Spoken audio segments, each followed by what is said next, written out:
Good afternoon. Thank you for attending our webinar. This is Bookshare 201.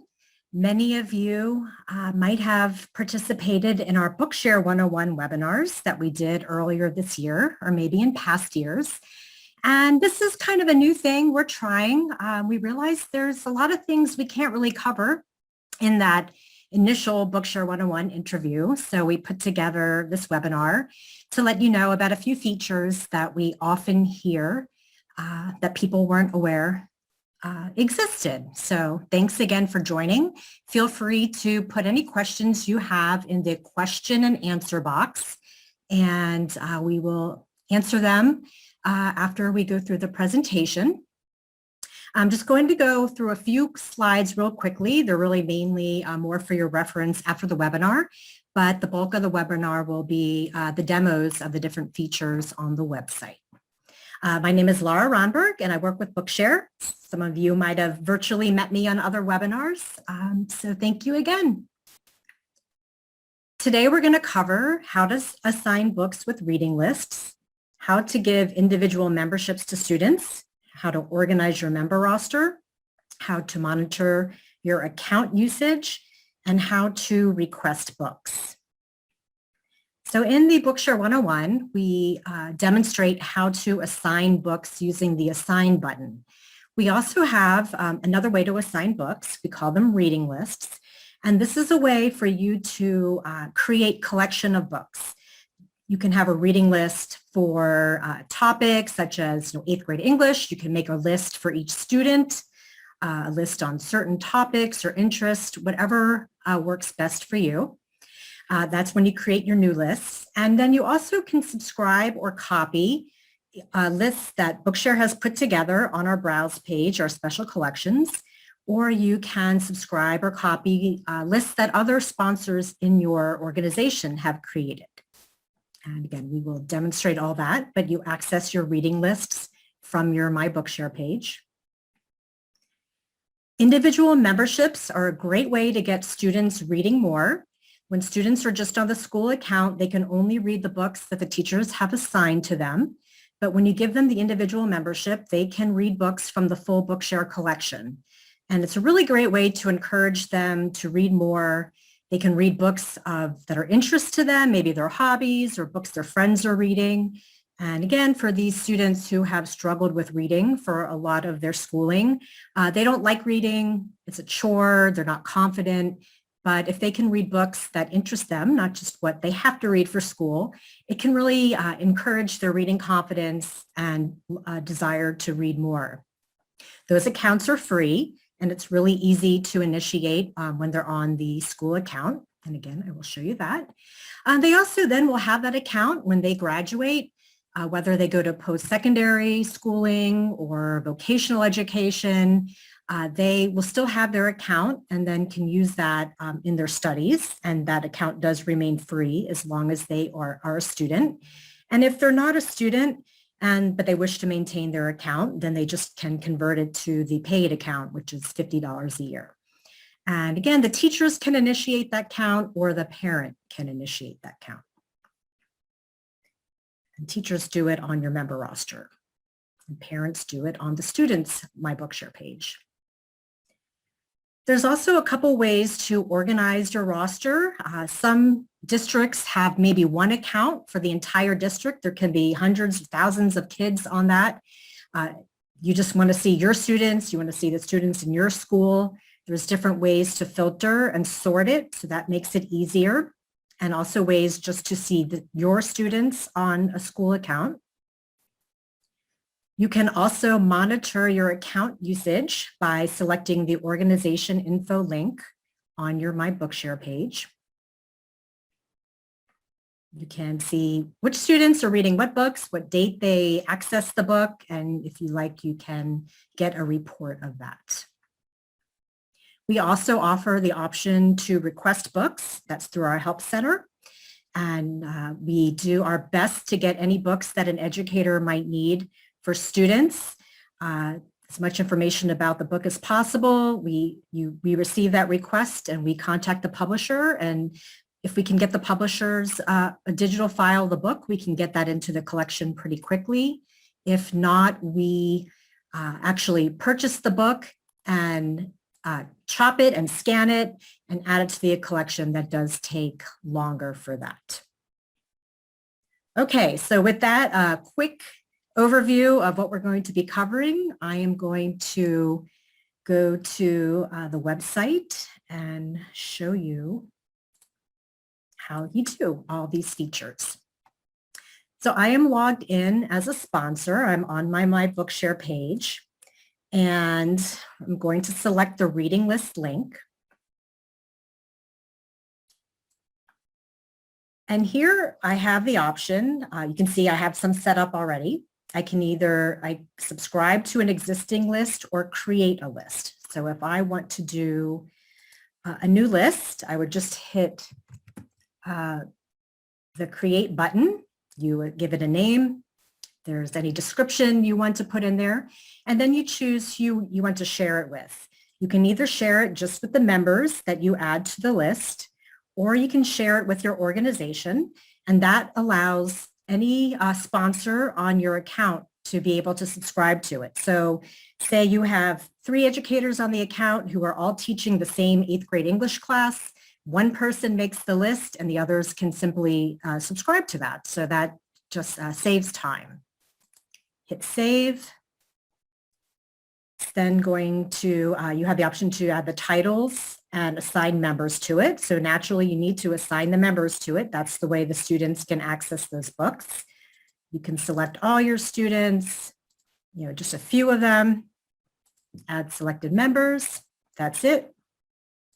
You select the titles link, and then you select the add books button, and you enter in the title or an ISBN, an author. It brings up the list of books. So say I want that one. I'm going to save it and add more. I'm going to put on a Harry Potter book. I want this one. And you can keep doing that until you add all the books that you need. Save and close. Now you have your reading list. If you know the other sponsors on the account need that list as well, click on the sponsors link, and then you can select the other sponsors who are on there. And then immediately when they log into their account, they will see that reading list will pop up on their My Reading List page. So that is how you create a new reading list. The next step in reading list, if you wish, is you can subscribe to other reading lists. And that is the looks like the Wi-Fi symbol, the wavy lines up there. You select that. And that brings up all the different lists you can subscribe to. That can be all of them. It can be just the ones that have been created by other sponsors in your organization, or the public lists that Bookshare has put together. And these are all the lists that are on our Browse page. The New York Times bestsellers, the Lexile level collections, accelerated readers. There's hundreds of different special collections that we put together. They are always there, and we also create new collections. Like, for example, it's Hispanic Heritage Month. We have a collection of those books, different holiday themes or different current event topics. So the Browse page is always changing. Every time the New York Times list gets updated, we update those.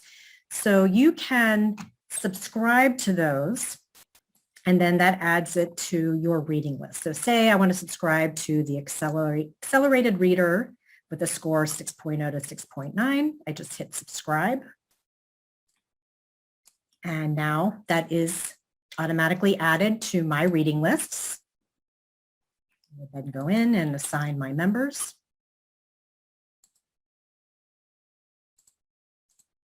And then they have access to those books when they log in to their account and can see those books. I can also copy a reading list. Here's popular series, Arthur's Adventures. I want to copy this list. So I don't want to subscribe, but when you copy, you create the copy and then you can modify that. So I'm creating a copy of Arthur's Adventures. I now have that as one of my reading lists, but I don't want this one. I don't want that one. You can modify it. You can delete books. I could add books to it if I wish. So that's just another feature that if you want to copy something that exists and modify it to customize it to meet the needs of your students, just something else that you can do. And again, these lists are all found on our browse page. We have all the books for the different categories. And on this page, there's also some information about reading lists as well. So that is the reading list. It's just another way, again, of assigning books and having several books in a collection for easy access for the teacher. So the next step, next feature I wanted to show you is the individual membership. So you go to your member roster and say, I know I want to give my student Ben an individual membership. I select the checkbox next to their name, and then under this More Actions drop-down has the option to add individual membership. So my student's already on the account. Since I've added them, I know that they meet the qualifications of Bookshare, so that's all been taken care of. All I need to do is I can send an email to the parent, or I can select to download a form that has that same information that's on the email. It basically tells them their child is using Bookshare in school, and for free, they can add on, upgrade to the individual membership. Whatever is easier. When the parents get the email, it has a link that they just simply click on, and it takes it to a form that already has the child's name and birth date and information on that form. They just check off in a few boxes. They have to give their permission for the account that to be added to the account. And then they enter an email address and a password that the student will now use to log into the account. So when they're on the school account, you give them a username and password to log in, but that username doesn't have to be an email address. But for the individual membership, it does have to be an email address, and it can be the student's email, the parent's email, whatever works best for them. And then moving forward, that is how the student would log in. So then when they log in, they see the books that have been assigned to them, whether by the assign button or the reading lists, and they see, so they still get your assignments, but then they can just go to the search box and browse for the whole collection. If they're under 18, they don't have access to anything that is tagged as adult content. That's something we get asked a lot. So there's a safety feature built in there that the students can't access that if they're under 18. And the parent can also elect to give the teacher access to the individual membership. In case if the student's at school and has forgotten their password, the teacher can go in and reset it. The teacher can also update the account as needed. So that's a pretty easy process. The difficult part we hear is sometimes parents, we're all very busy and we get a lot of emails, or maybe it goes to a junk or spam filter and the parents never click on the link. So the teachers sometimes have to kind of prod the parent, like, hey, did you see the email I sent you? Parent-teacher meetings are a great time to bring it up. You can do it right on the spot there as well. If a student has an individual membership that's not connected, like they're new in school, they say, I have a Bookshare membership of my own, you can connect that to their school account. You would first have to add them to your roster, and then you use this option 2. You put in the email that they use to log in, and you ask us to link the accounts, submit that to Bookshare, and it happens pretty quickly. And again, having both the school account and the individual account is really the best of both worlds to get the teacher assignments and the books that they want to read. Now, parents can also initiate the the individual membership. I will show you that. Here I am logged in as a student. And on the My Bookshare page, there's a link, upgrade to an individual membership. So if I'm a student at home, the parent can select that. There's a video that explains how to do it. The parent selects the sign-in link, has students' information already put in. They would put in their address, the parent guardian information. Then they set up they enter the email that the student will then use, password, and then they submit that form. On the next page, they check a box to digitally sign that they're giving permission, and they can also elect that the teacher they give teacher permission to manage the account. And I think that's the actual default setting. So, and one of the biggest concerns is, passwords being forgotten. So that is automatically checked unless the parent deselects it, and then the student forgets their password, the teacher can just reset it. So that's another way. It kind of takes the burden off of the educator to initiate the account, and this is something we've added, maybe in the last year, and that's been a lot easier than sometimes having to send the parent the email. So while we are on the My Bookshare page as a student, again, you can see the students log in, they see their assigned books, and then for the reading list, just like their assigned books, they see their lists, and then they see which book. And the teacher could tell the student which one, or they could say pick any one from this list if you're just wanting them to practice their reading. So that's how they then see the books that you have assigned to them. So that is all about individual memberships. I will go back to the teacher view. Here I am logged in as a teacher, and I will show you how you can organize your member roster. So at the top, there's filter options, all members, my quick list, individual members, or organizational members. Now, quick list, these are, oftentimes many sponsors on an account add the students that they support. Say you're one of the sponsors and you just support 3 of the 25 students who are on the account. You can add that student to your quick list, and when you add a new student, this is automatically selected. So that student is then attached to you. Now, any sponsor on the account can still see the student information and can assign books. But if you are just only ever going to support a certain number of students on that account, you just make sure they're on your quick list, and you can then filter. And I think these are all my students, so they're all showing up as my quick list. But say there were other students on the account and you just had 3, it would just see 3. If you want to see which students have individual memberships attached, you can do it by that. And then the organization members, again, are just all the students who only have an organization account. You can filter by grade.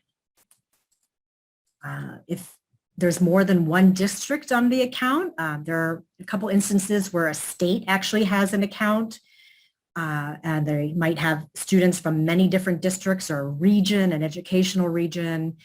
They might have, you just want to see the students in your district. You can filter it that way. Or if you have students from many different schools, you just want to see, there's no students from that school.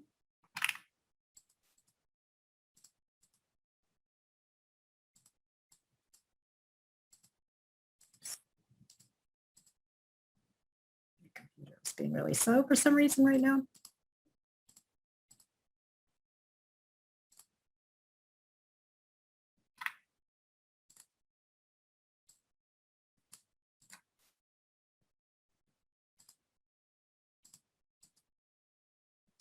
There, sorry, slow internet. So then you would just see the students for that school. And so that's great for the accounts that are maybe a district level account or other accounts that have more than one school You just want to see the students within your school. You can just easily sort it so you don't have to scroll down through all the members.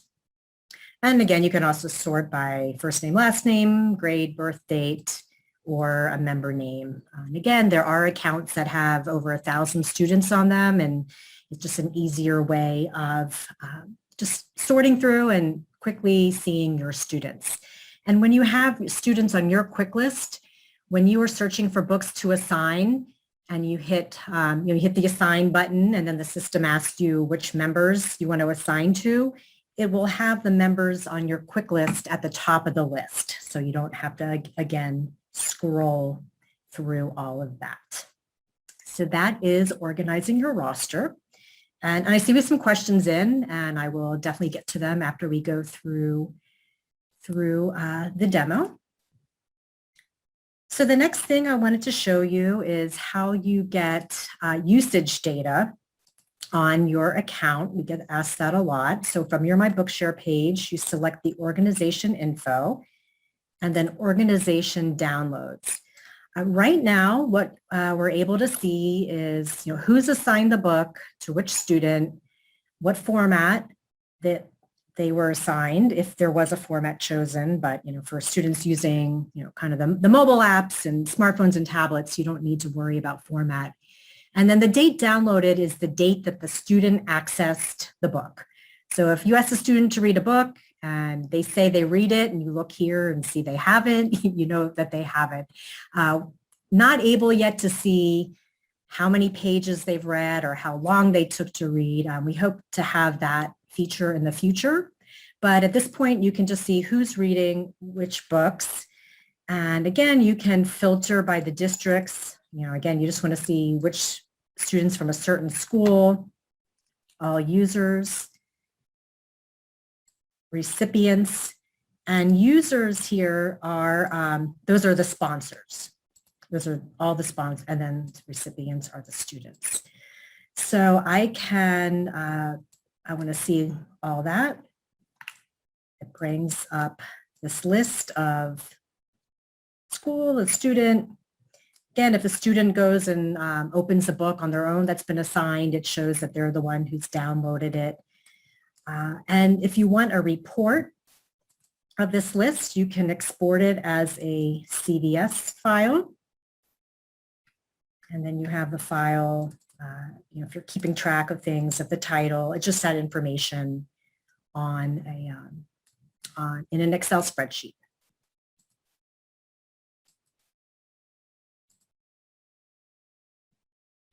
So that is the usage data for the account. You can also just quickly look at a certain student to see kind of a snapshot of their activity. That's the pencil is the edit. You select their last name. And you can see what grade they're in. Are they on your quick list? What is their qualifying disability, their username, their password, and the books. You can check to see what they've downloaded and when, and which reading lists they are subscribed to. So that's just if you need to check something about a certain student. You can't edit anything here. Again, you edit on the member roster by selecting the pencil item. And this is where you go if you need to reset their password. That's something that gets asked a lot because we all have a lot of passwords and forget. So you can't see the password for the student, but you can reset it if you have to. So that is the organization information. If you ever need a book, and we have over 1 million titles now, so it's a very vast collection, but there are sometimes books that we don't have that a teacher wants for the student. So within the Help Center, you can request a book. You select that link. There's a video tutorial about how to do it. There's some blurb of information, but the meat of it is the book request form. By checking yes, that it's required for school, that puts it at the top of the priority list. And we really do our best to fill the educational requests. There's much information about the book that you have that you could fill in. ISBN is particularly helpful especially if you're looking for a certain version, a certain edition of a book. And then you submit it to us, and our collections team gets it and does our best to get it, as soon as possible for you. And on your My Bookshare page, under your My Requests, you can check the status of them. So in the past, I have requested 2 books, and it will tell me when I open the request, and then the time that's when I got the notification that they added the book for me. So once you submit your request, you can come back here and check to see what the status of that. And again, if we get the digital file, the turnaround time can be just a matter of a week or 2. If not, we have to chop and scan, and that can be months. But we really do our best. So I hope that wasn't too fast. Those are kind of the demos. I am going to go to the questions and answer your questions. And even if you have a question about something that wasn't covered today, something that you heard maybe in another webinar, feel free to ask that. Someone asks, can you delete schools in the drop-down box? I have a couple of duplicates on my organizational account, same school but spelled differently. Yeah, that is something that happens. Often the system will see that as a separate school. And unfortunately, right now, there's no way to delete it. Hopefully maybe in the future, and we can't even do it on our end.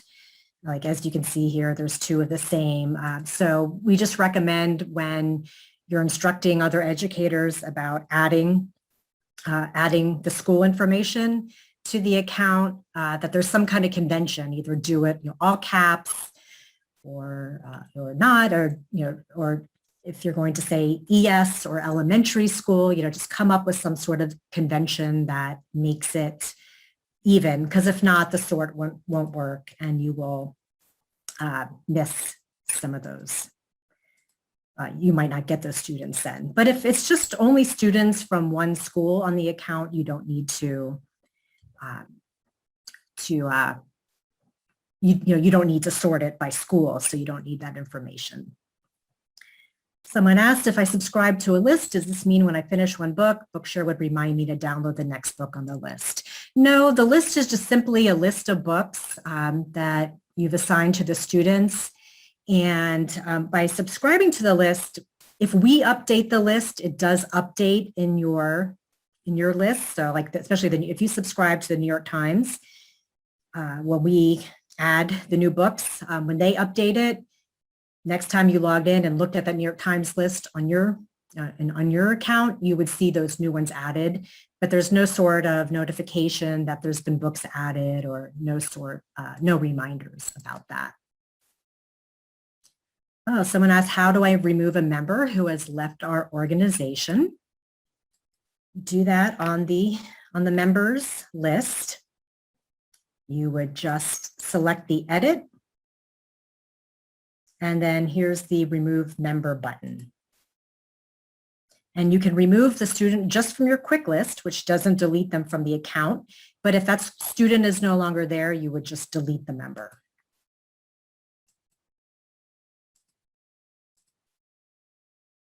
Are there any plans to synchronize Bookshare Mobile with the website, so my account in both places would show the same books? Great question. Right now, the different reading tools such as VoiceStream and Easy Reader, those are all independent companies that make the apps. And while they integrate with Bookshare, so the student can log into Bookshare on the app itself, it doesn't recognize that the student has read a certain book, maybe using WebReader. It doesn't synchronize it doesn't synchronize throughout the different devices. That would be great. I know that's something, we have quite a long engineering list of all the things over the years that people ask for, and we do incorporate a lot of them.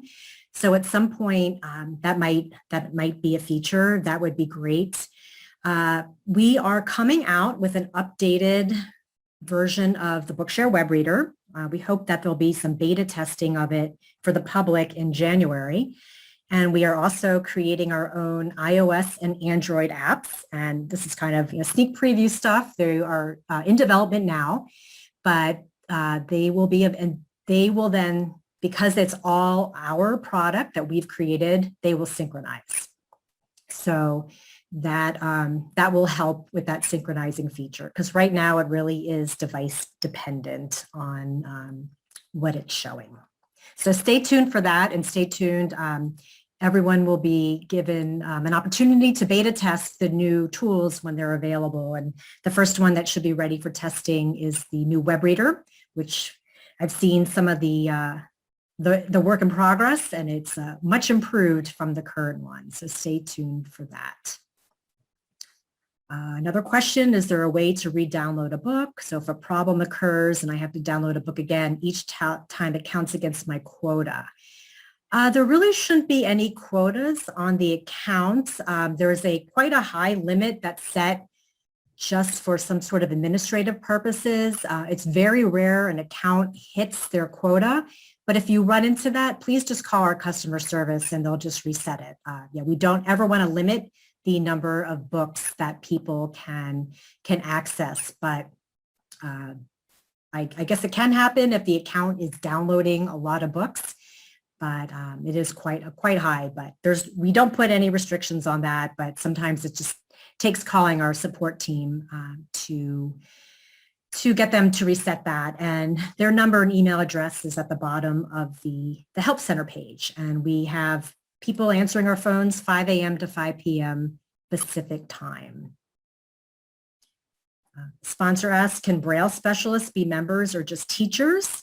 Oh, if you are a Braille specialist and you work with students, and if you yourself have a visual impairment, then you can be a member. Student is free for students, but adults with any of the qualifying disabilities, whether it be a visual impairment, physical disability, or a learning disability, we have thousands and thousands of adult members.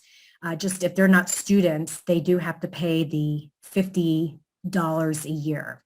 But we do have, we have a lot of TVIs who are sponsors who work with students and get books for them, but they themselves are also Bookshare members to read the books that they want to read. But even though if you're an educator, it is still considered a paid membership, because our funding from Department of Education makes it free just for students.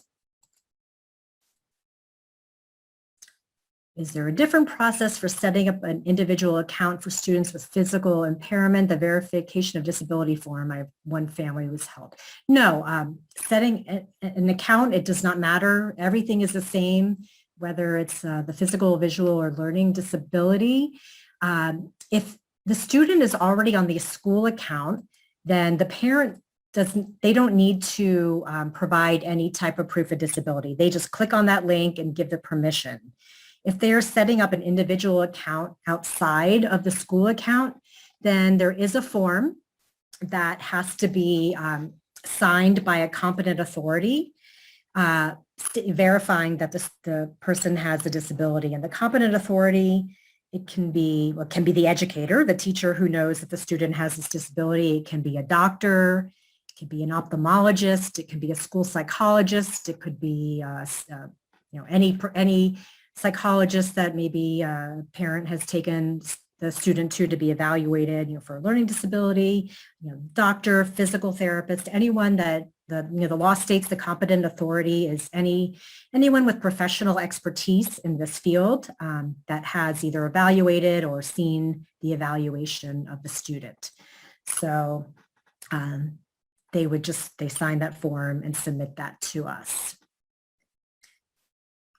There is a question, why is there a spot for the student's plan IEP? Is this the case and you want to arrange IEP goals for particular reading levels? Bring up where that comes up. When you add the student, it asks for if they have an IEP or 504. And those are not, the student does not need those to join Bookshare. Many of our students do. There's two reasons we ask for that. One is just simply for reporting purposes to Department of Ed. But also students who have an IEP have access to a specific subset of textbooks that students without IEPs don't have. Those are the textbooks in the National Instructional Material Access Center, the NIMAC. The NIMAC, that operates under special education law. In that law, in IDEA, it says that publishers must provide a digital copy of every textbook for students who have a print, visual, or physical disability, learning, so what used to be called print disabilities. Bookshare operates under copyright law, does not have that stipulation. We would hope that publishers would want to provide us with the digital files because it's, it benefits students, but that hasn't always been the case. We do have, hundreds and thousands of textbooks from publishers, but they do not have to give it to us. But they have to give it to the NIMAC. So if the student has an IEP, then they have access to those textbooks. And those do tend to be the best quality textbooks that are out there since they are the digital files. So if the student has an IEP and there's a textbook that we don't have, but it is from the NIMAC, we can get it on their behalf. We're what's considered an authorized entity to kind of broker the NIMAC books. So they give us that file, we put it into our collection, and then once it's in our collection, any student that needs that book who has an IEP can get that. So that is why we collect that. By checking the 504, that doesn't give them, they unfortunately don't have access to those NIMAC books. That's something I know educators have been fighting for a while, but at the time, only the IEPs. So that is why we ask that. Can you be a sponsor in multiple organizations, for example, a countywide consultant? No, right now, it's all email address. It's based on an email address, and it can only be in there once. So yes, it is based on the email address. In some cases, when if you need to support students on more than one account, sometimes sponsors, they'll use their Gmail account or Yahoo account in addition to their school account. So they can do that. It doesn't, and right now that's the only way. There are some accounts have been set up where there's kind of like a generic login that can be on an account that can be shared with other educators if there is a good reason for you to have access to another account to support those students. So you can do that, but really the workaround is to then maybe use a personal email account on one or your school account on another. And that is the one benefit of if it's a district level account, then if you're a sponsor, then it doesn't matter if you're tied to a school or not. If you're supporting students within the whole district and all those students are on the district account, then you wouldn't have that issue. You would be able to access any of the students. There's pros and cons of setting it up at the district level or not. It does then require that the primary contact of that account kind of has the responsibility of this large account, but it works very well. We have many, including some of the top 20 largest school districts in the country who have their accounts set up on a district level. And they've just worked really hard at keeping everything quite consistent and have a lot of different educators who help manage the account and sign a book. So that is one way. If it does, though, require that someone at the district level, whether in the special ed department or the AT department or VI department, to kind of take on that overarching role of kind of setting it up and making sure everything runs smoothly. But it does work quite well. Any options to apply an MP3 encoder and download an audio file with a cappella or other voices in the future? I'm not quite sure what an MP3 encoder is. All the books can be downloaded as an MP3, just the audio file. When you find a book, you have the option of, when you're assigning it, you can select a certain the format type, it's Word document, audio file, DAISY file, EPUB. In many cases, people aren't really downloading books that much anymore, and not the actual book file to their computer, because most educators now are assigning the books, and students are then logging in and either reading it on their computer in WebReader or logging into VoiceStream or Dolphin Easy Reader on their device. So there's never an actual file that's physically being downloaded, but you can download just the MP3 file. And a lot of students do that too. They just listen on their phones. And it is in, I think you don't have a choice of voices for that at this point. It's just, there's a standard voice that is used with the audio file. We do hope in the future to have, it will be a small selection, but some actual human narrated books. We get asked that a lot, but right now, it's all the synthesized, and it might be an a cappella voice. Will students be able to read textbook on their individual account? Is there a way to know what textbooks have been downloaded on their individual account? Yes, if the student is on the school account and has their own membership, teachers can still assign the books to them, and then they can still see if the books have been accessed by going into that organization info, organization download section.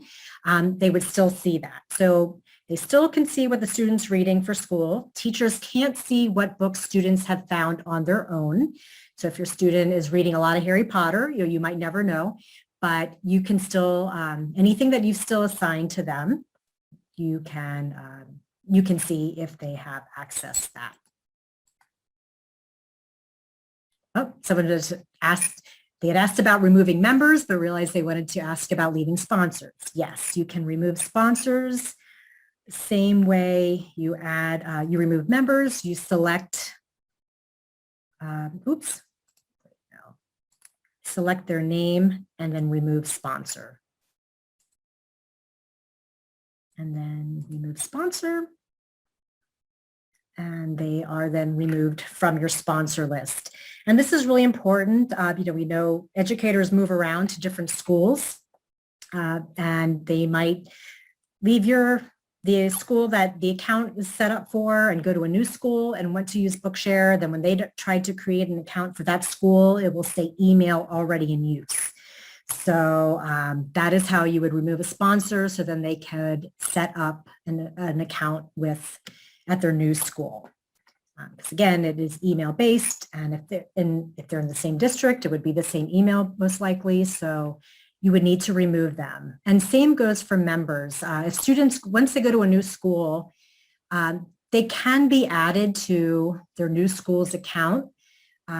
There's no way of transferring them to another account. They have to be re-added, but it would have to be with a different, unless they're deleted from their old account, the student would have to be given a different username and than they had been given on their old account. Because this, again, even with the usernames, which can be ID numbers or nicknames or school email, anything you want, it can only be in our system once.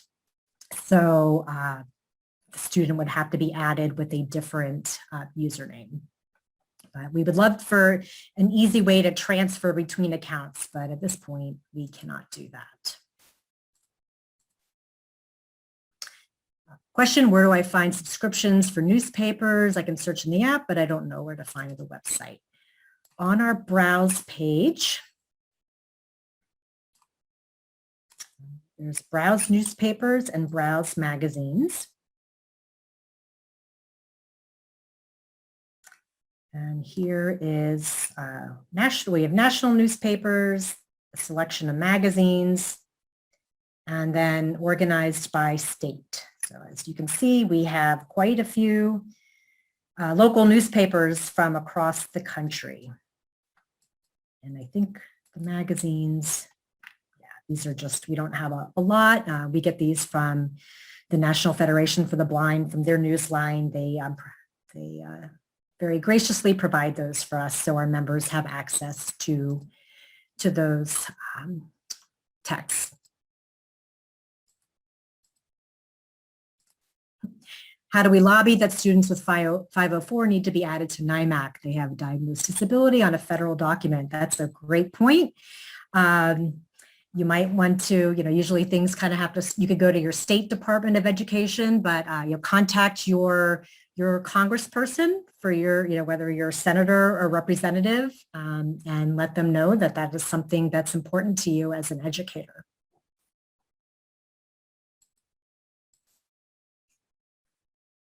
Someone asks, I can't remove the reading list they've created as they're private. I think that was in reference to a sponsor that has left.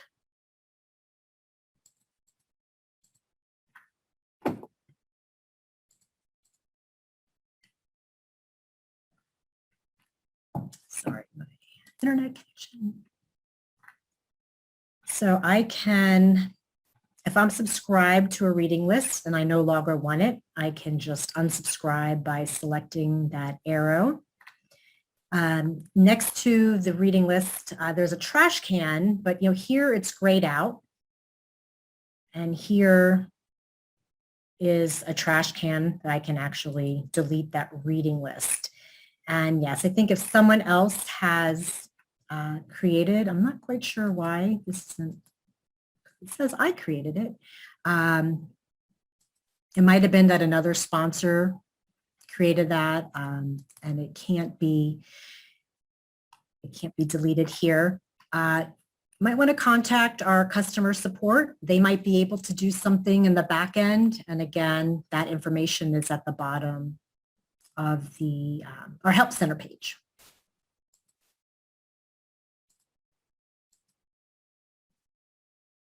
That is all the questions that had come in. Let me see, I see some people put them in the chat. Some people were having issue with the Q&A. Oh, I noticed that you have several books in Spanish. Is there an English learner option to be able to add students? No, English language learners don't qualify because, again, the qualifications are based on having a reading disability, visual impairment, or physical disability. So if they're learning English, they're just having trouble accessing the content because they don't have a command of the language yet. And that's why they're not reading on their grade level. Now, if they do have, so the law does not include them as being able to access the books. If it could be the case, though, that an English language learner has dyslexia or other learning disability or a visual impairment or physical disability, then they would qualify based on that disability. But the fact that they're just learning English does not give them access to Bookshare. You're going to be able to determine how many pages a student has read in the future. I know that's on the list. I honestly I don't even want to estimate when that happens. It would be great if it's in 2022. I know that's pretty high up there because that's something we get asked about, number of pages and the length of time, because that is actually, a good way to kind of keep track of if the student is improving. So I can't give you an answer, but we will, as soon as anytime there's a new feature, you will see it in our newsletter. The general turnaround time to get requested books. If we can get the file from the publisher, it could be just a matter of a week to 2 weeks.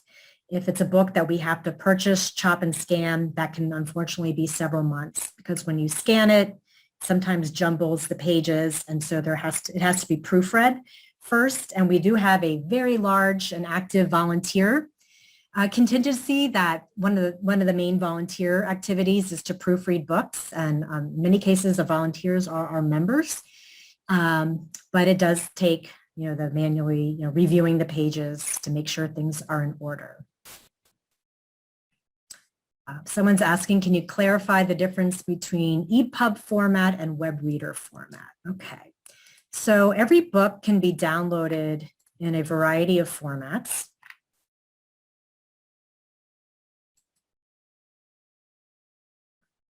So, say you're going to assign a book to a student And here are all the formats. There is no web reader format. Web reader just reads the book in the browser. It's when they hit the read now button. So there's no format needed. The download format dropdown, that was really sort of left over from earlier days in the Bookshare life cycle, where students were maybe using like Daisy readers, some of the other reading tools that require the actual file to be downloaded and then imported into the tool. If any of you have been using Bookshare for many, many years, you might remember Read Out Loud. You had to download the Daisy file. But now these days, majority of people are reading it either in web reader in the browser or on a mobile device. So there's no need to pay attention to the format. EPUB is just, it's almost like a better version of a PDF. It's an accessible electronic publication, EPUB. There are some reading tools that is how you would read the book, by importing the EPUB file into it. If you are using a Mac and reading just books on the, used to be called iBooks, now it's just just books on the Mac. You would download the EPUB and then open that up in Books.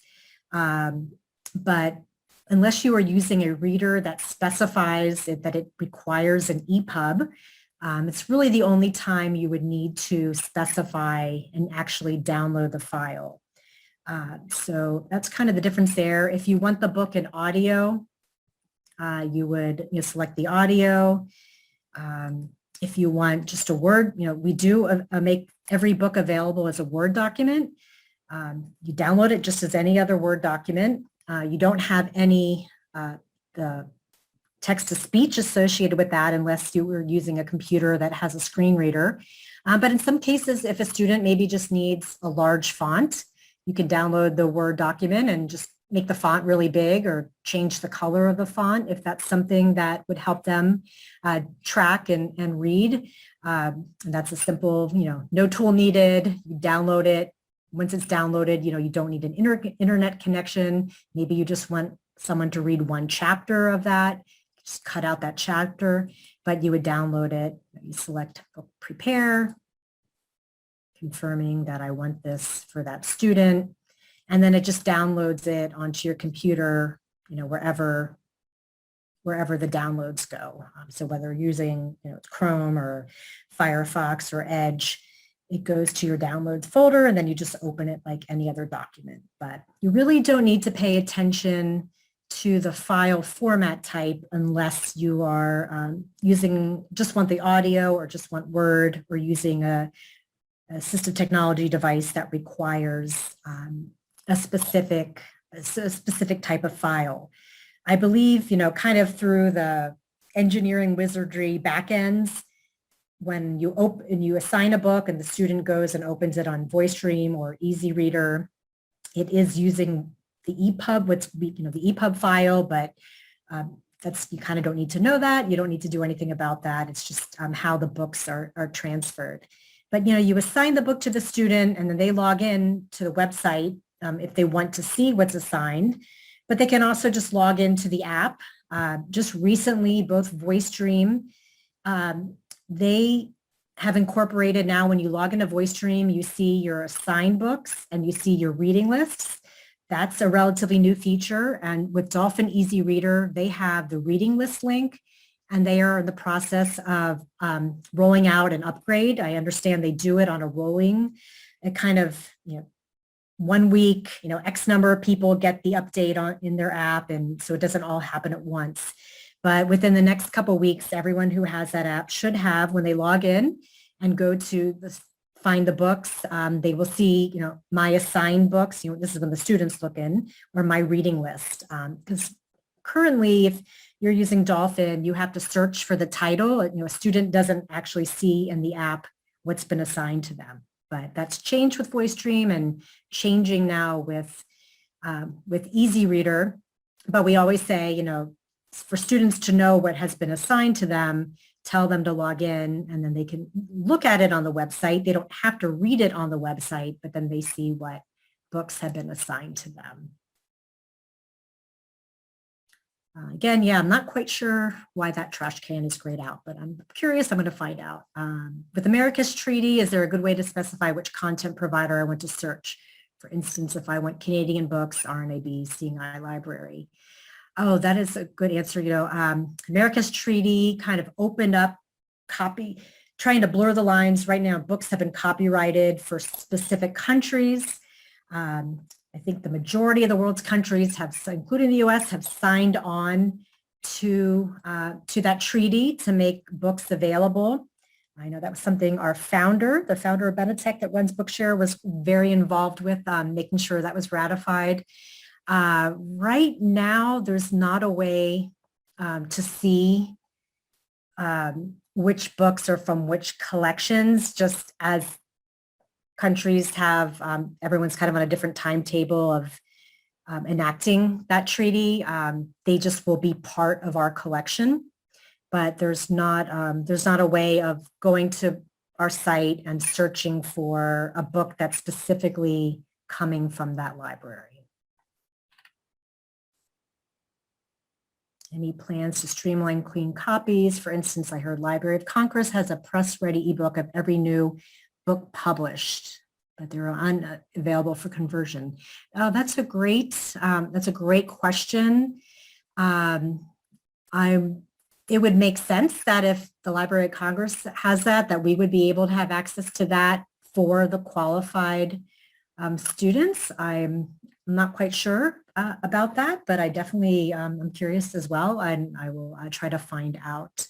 And we do have, when you enter your question in this Q&A box, we have a record of who asked which questions, so I can email you and follow up with that answer if I'm able to find anything. The Chafee Amendment was updated a couple of years ago. I'm not sure if there's any plans to, and that's the amendment that Bookshare operates under. I'm not sure if there's any plans to update anymore, but the trend does seem to be that more books are becoming available around the world, which is great, especially for developing nations where people have traditionally had very little access to books. The Marrakesh Treaty is really helping with that. And we are doing a lot of work actually around the world to help people get access. We have many countries have their own versions of Bookshare through us. So that's something we feel really important to for equity reasons. Please discuss the different options for reading the books once downloaded. Okay, well, there's a lot of different ways to read the books. In our Help Center, we have, you see the Reading Tools button, and that takes you to our Reading Tools wizard. And here you choose which type of device you have. So computer or laptop, you have a Chromebook. It tells you which reading tools we recommend for that device. See, a lot of people have smartphones or tablets. Say I have an iPad. These are the apps that we recommend you use with that device. And then when you click on each device, there's an article that has a little video tutorial, some steps about using it, with some screenshots to help you get set up with that. We also, Bookshare works with different AT devices, the different Braille note taker devices, Humanware, HMS Braille Sense. There's some instructions on how to do that. And I think when I was talking about all the different download formats, I didn't mention every book can be downloaded in a Braille format as well for use with the Braille readers, or in places that have actual Braille printers, the embossers, you can download the file and have it printed out on the paper. Different DAISY audio players, Victor Reader Stream, NLS players, people that are members of the National Library Service they offer their own player that you can read Bookshare books on. So the Reading Tool Wizard is where you go to find out which device you should use, which reading tool, and that is based on the particular device that you have. And, we do have our web reader, which let me go back. I'm back here as a student. And here are their assigned books. And they just want to read the book right there in their computer, don't have to worry about any type of file formats. They just hit the read now button and the book opens in the browser. And again, this is kind of our basic reader. You can pick which chapter. You can customize. We offer the default or the open dyslexic font. You can increase the font. You can change the background and text color. And again, all of these are things that can make a tremendous difference with getting a student to read it. We hear it all the time. Oh, wow, I changed it from, white text with black print to black background with white font, white print. And it can really make a difference. We have this Beeline reader where there's different color screens. You can change the speech rate. You hit save. So now it is changed to this. Oops.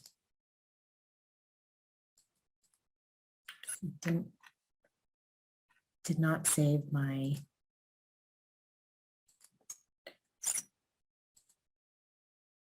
So now it changed to my the new color screen, and you can see the font is larger. And again, this is also where you select the voices, and the reader does use what is built into the computer. I'm on a PC, so I have a choice of 3 voices. Whether if you're on a Mac, it has a lot of different voices. You can have your book read to you with a British accent, but it is using what is built into the computer. There are options to purchase higher quality voices. I believe they're not that expensive. That sound a little more lifelike, but the current web reader and the one that's coming will use what is on the computer, but it will be easier to add voices in the new web reader.